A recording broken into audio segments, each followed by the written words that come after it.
Iran যেভাবে সর্বগ্রাসী আক্রমণ শুরু করেছে তাতে ক্ষেপণাস্ত্র হামলার শিকার হচ্ছে গোটা মধ্যপ্রাচ্য। প্রতিবেশী এমন কোনো দেশ নেই যেখানে মার্কিন ঘাঁটি লক্ষ্য করে ক্ষেপণাস্ত্র হামলা চালায়নি ইরান।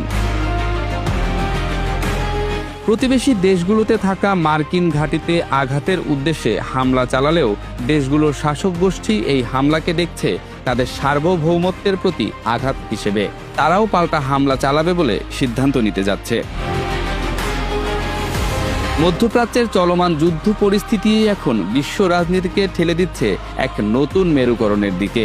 রাজনৈতিক মেরুকরণ বলতে বোঝায় এমন এক বিভাজন যেখানে আন্তর্জাতিক ব্যবস্থায় দেশগুলো নিরপেক্ষ থাকার সুযোগ হারিয়ে ধীরে ধীরে এক একটি শক্তি ব্লকের দিকে ঝুঁকে পড়ে। বর্তমান সংকটে সেই বিভাজন স্পষ্ট হয়ে উঠছে।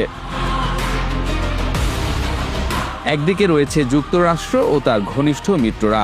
যুক্তরাজ্য, ফ্রান্স এবং জার্মানি সহ পশ্চিমা শক্তিগুলো ইতোমধ্যেই ইসরায়েলের নিরাপত্তার প্রতি সমর্থন পুনর্ব্যক্ত করেছে। মধ্যপ্রাচ্যে সৌদি আরব, সংযুক্ত আরব আমিরাত এবং জর্ডানও সরাসরি